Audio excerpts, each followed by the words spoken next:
Dating used to be fun. You meet someone, you see how it goes, you get to know each other. Now, dating feels like a full-time job without any benefits and with a lot of performance reviews. What are the rules anymore? How soon is too soon to text back? Are we dating? Are we talking? Are we exclusive? Are we text friends? Or are we spiritually connected? And don't even get me started on the red flags, because at this point, I don't know if I'm being intuitive or deeply paranoid. And then there's the big question. How do you like someone without losing yourself in the process? So today we're talking about it. The standards, the boundaries, the red flags, and that one relationship that actually matters more than anything else, the one you have with yourself. Welcome to my guide on how to date without spiraling.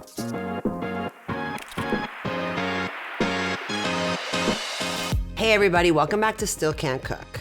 Wow, we are really getting into it this season, because not only can I still not cook, I also apparently can't date without overanalyzing every single interaction. And I feel like dating right now is just a lot. Like everyone has options, no one has clarity, and we're all just acting like we're chill about it. So today we're breaking it down. A guide to dating in the world where no one knows what they're doing, but everyone's acting like they do. We're covering dating someone who has children and what that actually means, deal breakers and red flags, what we're immediately swiping left to, and how to date without losing yourself in the process. Because if you've ever stared at your phone and thought, what does that text even mean? Then this episode is for you. Okay, let's start with something that feels very adult, dating someone with kids, because that's when things stop being casual immediately. Like you're not just dating them. You're dating their entire setup, their schedules, their priorities, and quite possibly their children. So for me, ideally, I'd prefer a man who doesn't have children. It just doesn't it doesn't work in my lifestyle. And I also know what the priority is. If it's a good man who has children, realistically, I shouldn't be the priority. I have brothers who have children. I have, in fact, dated men who had children then came back. I dated men after the divorce who had children. And I think a child should be your priority, and I respect that, and I love that in a man. The only issue is that I'm far too selfish for that. So for me, I tend to look at a man's profile, and if I do see children, grown children, I haven't actually done it. I actually haven't dated a man since being single. On again, off again, does have a child, but before looking and being back on the market, I was definitely not open to dating anyone with children. It's hard at my age, though. As we all know, as you get older, it gets more, less people who took the road I took, which is the no marriage, no children road. So on the apps, when I'm looking at men, the thing that I will look for is someone who has grown children. I have been pretty unsuccessful. Meanwhile, that's why I'm still single. Maybe I should be open. But I just think that if you're going to date a man with children, you have to recognize that the children will come first. And if they don't come first, the guy's a shithead, because children should always come first. So for me, it does limit my selection, but I also know what I want. So if I go out with a guy and he does have kids and Saturday afternoon is going to be at the baseball game, that doesn't work for me. I just don't see that as part of who I am or that I would enjoy it. So like my family, my nephews have basketball or soccer on the weekend and everyone gets together and watch it. And I'd rather sit home and watch the traders. It's just not who I am. It took a long time to get there and to figure out, do I want to be second? I think dating someone who has a child is amazing. And I think you get an immediate family. As someone who doesn't have children, maybe I should be open to that. But I do see it as something that would be far too selfless for me. I don't want to come second. I'm the youngest of four. I've dealt with getting the last of everything my entire life. I am not willing now to be second to a child at the moment. I could open up if I met someone randomly and was attracted to them in person, which God knows that used to happen a lot. People met face to face. It's crazy. It was a whole world. Yeah, before remote controls and cell phones. Black and white TV. You used to meet people face to face. Yeah, I think if I met someone and they had a child, I would be open to it. But when I'm swiping, if I'm online and I see young children, I'm like, no, I want that kid to be more important. And I know how fabulous I am. I will take you away.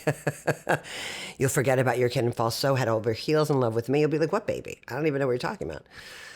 Yeah, I can't date men with children. But if you do, just know that the priority for that person should be their children. So if you meet a guy who has kids and you're the priority, that's a red flag. For me, it's a red flag. I think daddies should be daddies. It's an important job. And dating should be second. And I'm not in a place right now where that works for me. But that might change when I become 60 because I think the pool is getting smaller and smaller. The pool is now a puddle.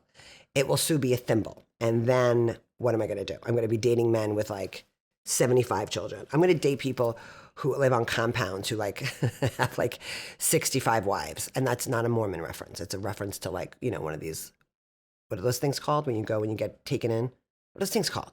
Cult. I'm going to end up dating someone who's in a cult and has like 35 wives and, cleans their clothes outside in buckets. That's where I'm going to get to if I stop. I got to be a little bit less picky.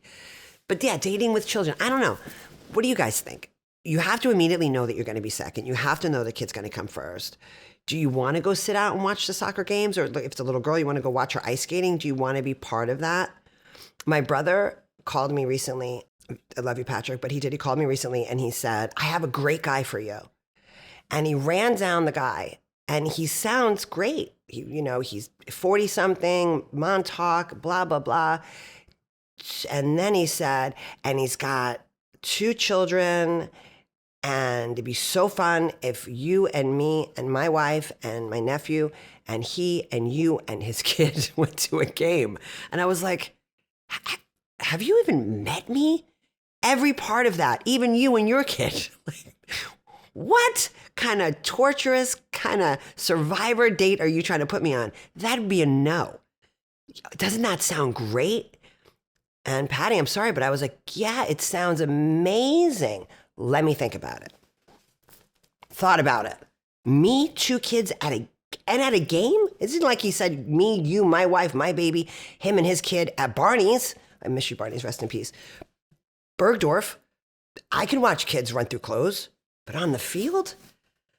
Yeah, I'd get a hot dog the kid would want to bite. It would be, no, I can't. It'd be like the pitches, the pitch that they hit? Yeah. So thank you, Patrick. P.S. We never went out. The guy and I never went out. He sounded great. All the things. Surfer, in his 40s. I'm like, does he know how old I am? Oh, yeah, he did a... But, he didn't even say but. He sold it like it was a good thing. I would have said but. And also is what he said, as if it was an additional, and also he drives a Ferrari. And I was like, also, he's got 2 kids. I was like, heard the Ferrari stop. Yeah, no, thank you anyway.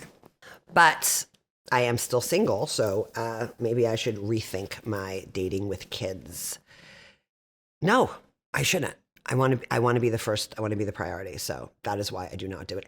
I will date someone with a dog and be second to the dog. I will not be second to a child. Sorry. This all brings us to the question. Are you even open to it? And if you're not, that's okay. It just means you know yourself. It doesn't make you selfish. But if the answer is yes, that's great too. But just know what you're getting into. And don't think you have to be the parent just because you're dating someone who is. You don't even know your role yet. So if you're going to say yes to it, just understand that you are still dating daddy or mommy. You don't have to be daddy or mommy. You're not auditioning to be a parent. You're just getting to know someone who happens to be one. There has to be boundaries, communication, and clarity, because the worst thing is when you don't know what's expected.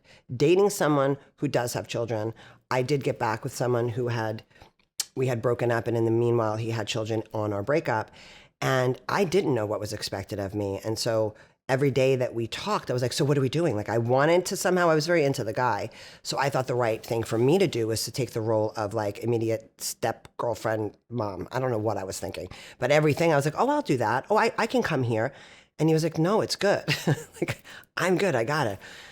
And I think because I didn't ask the questions of what do you actually want? Where do I fit into this world of yours now? Because I think you don't know. When you don't have children, you don't know what's expected of you in the world that's already been sorted. There's a clear relationship between I date men. So if you're dating a woman with children, it's probably different. But men with their children, most of the time don't have full custody.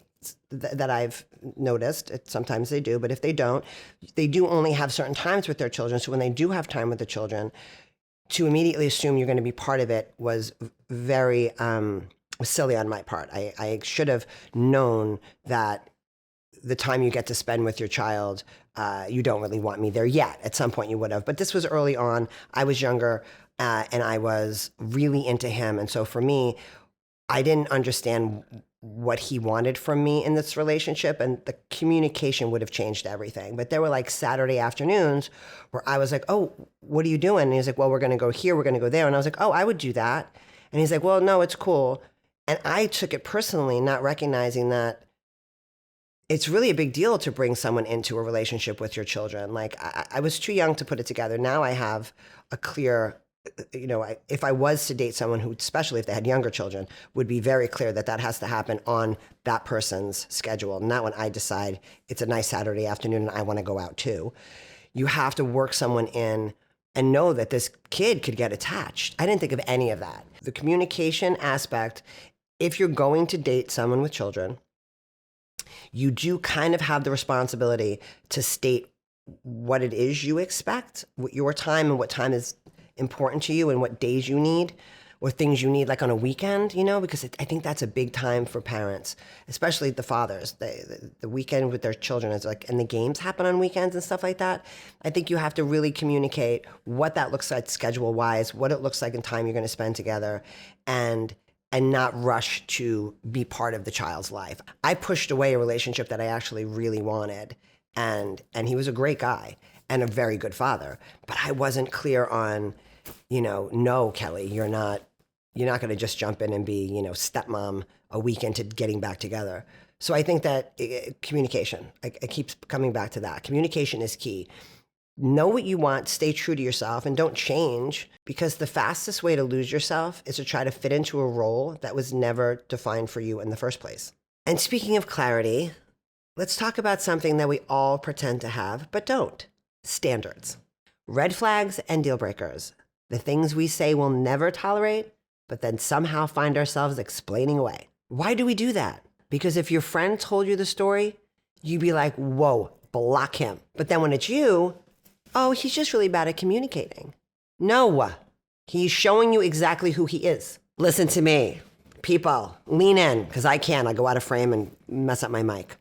Believe them. They are showing you. When they don't text, when they don't call, when they make you question yourself, when you find yourself checking the phone and not sleeping and not eating and getting stuck playing Candy Crush till 3 o'clock in the morning, 2013, that might have been me. But when those things happen, they are showing you who they are. Stop trying to repaint the picture. It's already done. It's a finished product. You cannot fix somebody. You're not going to change the deal breakers. If he's a jerk, he is a jerk, even if he's a well-dressed jerk. Don't change yourself to try to make something work that is never going to work. I used to say, I'm putting a square into a circle, and I did it for years, knowingly, trying to contort myself. Trust yourself, trust what they're giving you. So if you have a red flag, if you have a deal breaker, stick to it. Know what you will and will not put up with, because it's not about trying to fit in to make something work. It's finding something that actually fits. We do not have to change ourselves for the wrong person. There is the right person or there is nobody. But being in a relationship where you're constantly having to change, you're absolutely not. Changing your nose, changing your deal breakers. No. Red flags we always have. We all have our own different. They're individual. You can have yours. I have mine. But the deal breakers and the absolutes, we have to stand by. Because what happens is you end up constantly sacrificing the things that make you happy to the comfort of a relationship that sucked to begin with. If it isn't checking all the boxes, keep it going. Keep it going. So red flags, right? Everyone has their own individual red flags. And sometimes you might just be over the top paranoid or carrying something from the past relationship, or, Jimmy used to do this, so now the new guy can't do it. And so those are red flags. Those have to be individual. They have to be up to you. And sometimes I think, I could be wrong, red flags you can kind of overlook until they add up. But if there's like a slight red flag, it could just be you, paranoid. I know I am. But if there's a lot of them, if they add up, if it's like he doesn't call, he didn't, by the way, big one for me, he doesn't say good morning. It's a really big one when you meet somebody. If he doesn't, no, that's a red flag for me. The no thank you for the date text afterwards, or checking on you when you don't feel well. I have mine. You guys don't need my list of red flags. But then it could be like he didn't text me in the morning, but he sent flowers, right? So my red flag immediately would be incorrect. I'm bringing my old relationship into my new relationship. And I think sometimes red flags are things that are relationship PTSD triggers, what I think. So red flags, I think, are negotiable. Deal breakers, we got to stick with the deal breakers. And those are the ones that we let fly all the time. And those are the ones we explain away. If you feel bad more than you feel good, that's not the relationship for you. Years you waste, years I've wasted, years wasted on something, months, days. Let's really make it days, hours wasted on something that isn't going to work, and you know from the beginning isn't going to work because you don't have the self-esteem to say this isn't right for me. Maybe I'm the problem. That's inner work. Therapy, that's what we need. We do not need to continuously make excuses for someone who makes us feel bad. Relationships are supposed to, relationships are the next jump. Dating is supposed to feel good. Dating should be fun. The phone rings, you get the text, you make the plan. If there's I don't know what to say, or I don't know, if you're on thin ice, ever, no. Leave that shit for your family. We have to deal with them. They give us the kidneys. We got to put up with that. But not in a relationship. If you don't feel good about it, I mean, you get those little jitters about what you're wearing. If you get that, that's great. I love that feeling. But if you're actually pit in the stomach, I hope this happens, or I don't want to say, or I hope he doesn't get mad, or I hope she doesn't feel this way, step back, deal breaker, comfort. That should be our deal breaker. That should be a big, big one. Are you comfortable? Are you happy? Does this interaction feel good? If it doesn't, done, finish, move on. Life is too short and you can't get it back. And what turns out to be a week, if you're putting in enough time with someone who shows you the deal breakers, who actually is presenting you with these things that are your absolutes, and you work through those, most of the time, it's not just an hour. It becomes a day, the day becomes a week, the week becomes 2 months, and then all of a sudden you find yourself constantly making compromises and making sacrifices, when at the end of it, you should have just walked away. And deal breakers, those are personal. The thing is, you actually have to stick to them. Because if you don't honor your deal breakers, then they're just suggestions. And honestly, if we were all a little bit more honest about our standards, we'd probably save ourselves a lot of time on the apps. Okay, rapid fire, as I like to call hot flashes. What are we immediately swiping no to? Because at this point, I think it's instinctual. For me, no bio, no. Only group photos? No, I'm not playing detective. And a picture with a fish? No, immediately no. And I don't know why, but it's just a no. Then there's the subtle ones. People who give you nothing to work with. People who seem emotionally unavailable through a screen. And my personal favorite, the ones that already feel like they've wasted your time. So I'm on the apps. I've minimized it to one app now. I don't know if I should say the app's name, but I'm on one app now. And it is true, the fish is I don't understand. I don't understand the fish picture. And I also don't understand the picture with any kind of wild animal. Because if you're with it, are you killing it? Are you hunting it? What's the story here? I don't get it. I don't know why people do that. I don't care if you're adventurous. It's not something that matters to me. So the other absolute no for me is don't take a picture in a subway. Don't take a picture of Subway, and don't take a picture in coach on the plane. What are we doing? Who are you looking for? What are you bragging about? Don't show me your token, and don't show me your middle seat. Tokens what you used to use on a subway. MetroCard now. I'm up to date. I'm cool. I know all the cool phrases. MetroCard. Don't show me that you have a MetroCard. There's nothing cool about that. Not that there's anything wrong with the subway, but what are you bragging about? Why was that the opportune time to take your picture? But I'm talking about someone who takes 5,000 mirror selfies, and I'm sure men are sick of that. I'm the queen of the mirror selfie. I think there's like 3 of them on my app. One of the things that I've been seeing recently on a normal dating app is couples advertising open relationships, which when I was a child, 10 years ago, that was only on Ashley Madison. Ashley Madison was a site where married people went on looking for affairs, and a lot of people got caught. The data got leaked. Politicians, Ashley Madison had a security breach. If you guys don't know the story, Google it. And the people who were on Ashley Madison got caught. And it's a site where men and women who are married go on looking for side affairs. So this is a weird thing that's happening now on the regular dating apps, where people who are in open relationships are looking for the third person or an ongoing relationship to have separate from their partners. So that's a new world for me. I'm swiping left. That's a left swipe. You can't get all the information for somebody online. You know what I mean? You can't really get the depth of me from my site. I mean, I give people my site, my friends. I have my friends look at my dating profile to give me suggestions on what I should or shouldn't say, what pictures I should have up. And that's another thing about the dating apps that's really funny. If you're doing yours yourself, I suggest you ask your friends to help you, especially with your photographs, because the picture that you think you look good in is not the picture your friends think you look good in.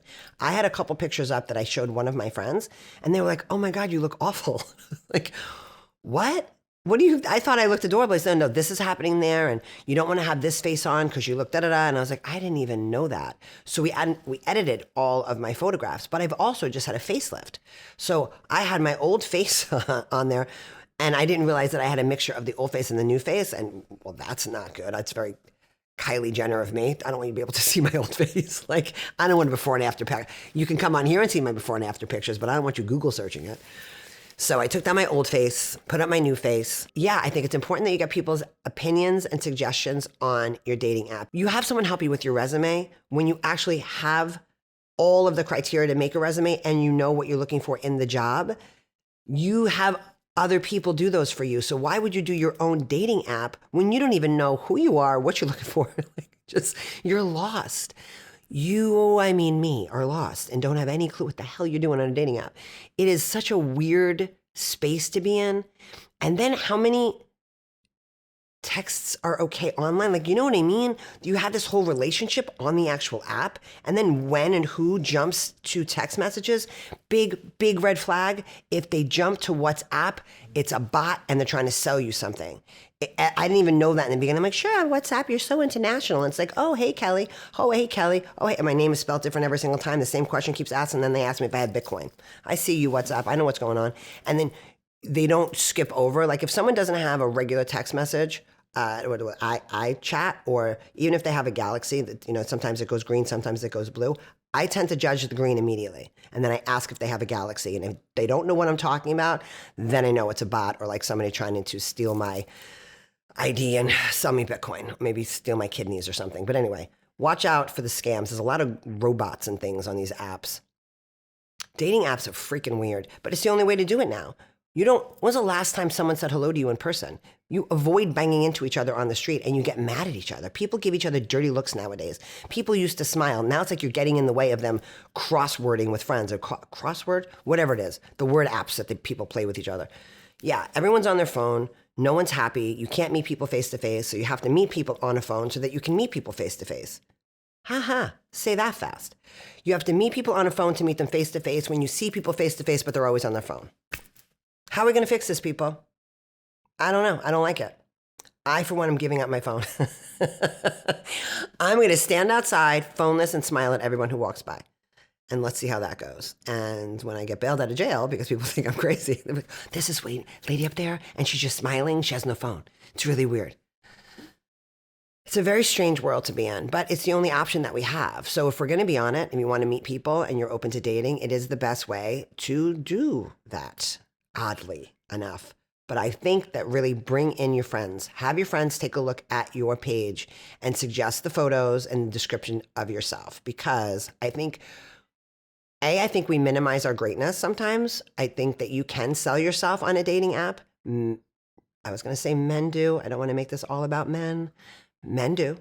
Men will talk about how fabulous they are and how they want to climb Mount Fuji and, pictures with their sharks and all this stuff. And then women are like mirrored selfies and here, look how skinny I am. Or yeah, we don't brag about ourselves enough. I know I've been on the females just to check out what my competition is. But here's the thing. You don't have to give everyone a chance. You should know what you want, stick to it, and not have to sacrifice what you actually want for the sake of a mutual swipe. You're allowed to be selective and you're allowed to trust your gut. And you really need it online. Trust yourself. Dating is not about proving how open-minded you are. It's about finding something that actually aligns with you. And once you do find someone you like, that's when the real challenge begins. Dating without losing yourself. This is the one, because it is so easy to get caught up in someone else's life. You start spending all your time together, your routine changes, your priorities change, your life becomes their life. And suddenly you look up and you're like, wait a second, where did I go? And I think we've all been there. So here's the rule. You have to keep dating yourself. Stick to your routines. Hang out with your friends and do the things that make you feel like you. Because a relationship should add to your life, not replace it. And yes, there's compromise. There has to be. But there's a difference between compromising and losing yourself to fit into someone else's life. This one hits close to home for me. When falling in love, I tend to lose myself in the other person and decide that as long as they're comfortable, this is good. Life is great as long as they're happy. Let's say this, that's not the way it's supposed to go. I ended up with no regrets at this point. Let me say this, with no regrets. I've learned a lot from it, but I want to be honest about how it can happen subtly. The subtle thing with, do we have to do that? Or do we need to do that with your friends? Or the constant addition to their life, going on their trips, meeting their friends, working on their schedule, being in a meeting and having to leave the meeting because the phone rang, having dinner with friends and having to leave because someone needed you immediately. My situation is so extreme that in looking back on it, it's almost like it's shocking on how subtly my world became completely about him in every aspect. And when you're in a relationship where that happens, the person who requires that from you doesn't even know they're doing it. And when you end up depending on them and losing yourself, I'll say firsthand, for me, there became a resentment about me being so needy in a relationship that was formed to make me needy. It's like, we got here based on step by step, you asking me little by little by little to give up the things that made me me, and me taking pride in the fact that I was making you happy by doing that. So, trying to maintain a day-to-day schedule of your own, or keep the things that really matter and you love, and also honor a relationship that requires time and energy and care and need. The balance is difficult. It's difficult for me. So it's important to recognize, am I taking myself into consideration here, or am I doing everything for them and leaving myself empty? I was in a relationship where I would say, I have to leave. We'd spend a lot of time together, chunks of time traveling, or he just happened to live in many places, didn't have to be vacations. And I would get depleted. Not his fault, my fault. I can't blame anybody for giving. I gave because I gave. It was not demanded of me. It's just the way in which I love. And when that love is taken advantage of, you get depleted. I didn't have my own schedule. I left my job. I didn't have my own friends. I was with his. I didn't have my own. I actually moved out of my home. And it all happened so slowly. It was not overnight. And that's the thing that's so subtle about this. When you get into a relationship, it should fill up your life too. It's two people sharing lives, not one person losing themselves in someone else's life. And it happens so subtly. You have friends going, oh, you did what? You have that one friend, the one that rides the wave that has seen all this stuff. Because I don't know about you guys, but I talk a lot about my relationships, shockingly. So my friends really had the day-to-day. So I would have someone go like, oh, you didn't go to Pilates because blah, blah, blah. And I'm like, well, yeah, he didn't. Oh, you aren't going home for Christmas because, well, he wanted, and I didn't see anything wrong with it.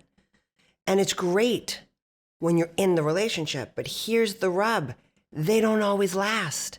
And so when you give all of yourself into something and it ends, which it may, and mine did, man, is it crazy to wake up in your life and not even recognize it because it is his. And the only thing missing from it is him. It's nuts. It happens subtly. And if it lasts and you're happy and it's happily ever after, maybe there is no rule to how much you can give or how much you can mold into a unit of oneness. But let me tell you something. If you're losing time with yourself, if you're losing time with your friends, if you're losing time with your family, if you find yourself more in someone else's life than you are in your own, you got to take a minute with that. You got to take a look at it, because I was floating. I remember for the first, and it wasn't great. There was a lot of problems. Like, let me put this out there. It was red flags, stop, don't go. It was like all the things, every cartoon thing you could put up right now with train tracks and electricity. It had all the red flags. But I was in love. So, it's a little hot. It's not that. I can breathe oxygen. I'll give it to him first. Yeah. Anyway, I'm not even bitter about it. It's just a great story. No, it's a learning curve. But I'm going to tell you, if I can give you the advice now, when you stop being yourself and start being an extension of them, you got to check yourself, because if they do leave, it's like you lose an appendage. Being in the world that he built, that he gave me, without him in it and not knowing where mine went is an actual thing that happened. It's a moment. Yeah, Oprah says the aha moment. I was like, what in the actual F was I thinking? And with this, when we first started dating, and this is another thing, you got to weed into the good friends. Find the good friend. If you're dating, whoever you're dating, find the friend that you can relate to if you're having a question about it, because sometimes you have a friend, their friend, who actually will be like, hey, wait, watch out. Take a look. It might not happen for you, but it happened for me. When we first started dating, I had one of his friends say to me, he's going to make himself your world and then he's going to destroy it. Verbatim. And you know what else he said? And if you tell him I said that, I will deny it and he will believe me. Facts. That's like a scary dating movie. That's like Scream, the dating edition. And I went, oh, I'm so, sure, it's crazy. It'll never happen to me. Hold on, he called, gotta go. Yeah. Hold on, he said, jump on your head. No, I'm walking to him on my hands. That's the voice. That's how I have to talk to him. That's Kelley when she's dating. Can't imagine why I'm single. Yeah. Firsthand here, people. If you start slipping out of your life and slipping into theirs, and there's no swaying back and forth, if there's not an equality, check it. Reevaluate yourself. Don't blame them. Don't blame them, because the minute that they are your entire world, they resent you for it. It's crazy. I can't believe that I'm a YouTube podcast, help yourself video listener.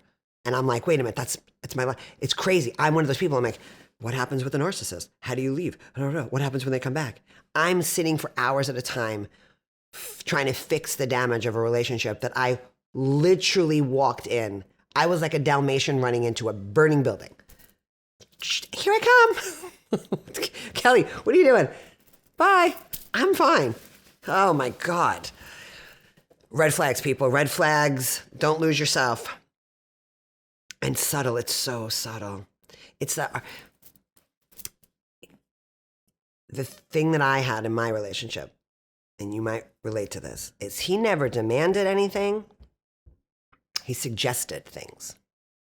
And I learned very quickly that his suggestion was something that was a demand. I just didn't know it. So the first few times I missed the cue, they became big fights. The ghosting, he wouldn't just slam the door. He'd get in a plane and I'm going to Mexico. He wouldn't even tell me. He'd just end up in like Correas. Oh, that's what happened when we fought. But I learned if he suggested something, that was his way of demanding something. Subtle, subtle, subtle, subtle. But not so subtle, really, looking back on it. But, you don't know you're in the crazy until you step out of the crazy. You know what I mean? You can't really see it when you're in it. You have to be in a healthy distance from the fire to be able to see it. So my very hard learned lesson is letting you know, if you start to sense yourself thinking more about what makes them happy than what makes you happy, or even equally, you can love someone equally, but when they tip the scale onto being more important than you, separate from your children or your pet, because I think that there's a difference, or your parents, when your partner starts to become more important than you and you're sacrificing self and you're changing your schedule and you're losing your friends, or you're not wearing red lipstick.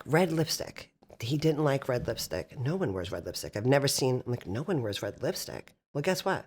I stopped wearing red lipstick. I believe I have on red lipstick right now. Growth. So losing yourself. Be aware of your relationship and what you need from it, and that you are not completely getting erased into someone else's orbit. It can happen. It feels like love. I'm just letting you know, run. Guide to not doing that. Don't lose yourself for somebody else. The healthiest relationships are two whole people choosing each other, not one person disappearing into the other. At the end of the day, dating doesn't have to be perfect. It's about finding out what works for you and what absolutely doesn't. I think what I realized is that dating gets a lot easier when you stop trying to be what someone else wants and start being honest about what you want, about what you'll accept, what you won't, and what actually makes you feel good. Because the goal is not to just be in a relationship, it's to be in the right one without losing yourself along the way. So consider this your reminder. You're allowed to walk away and you are allowed to take up space in your own life, even when you really like someone. We're dating different this season. More self-awareness, less chasing, and way stronger boundaries. That's all I have for you today. Thank you so much. Please subscribe, follow, rate 5 stars for Still Can't Cook. Send this to the friend who ignores all the red flags or the one who falls in love after a good first date. Thank you very much. I'll see you guys next week. Thank you, thank you, thank you. Bye. Hey guys, thank you so much for showing up for another episode of Still Can't Cook. Subscribe to us wherever you listen to your podcasts, on YouTube or any other podcast provider. And if you're on Instagram or TikTok, please follow us at Still Can't Cook. Love to have you guys back every week. So happy that you joined us and look forward to seeing you next week.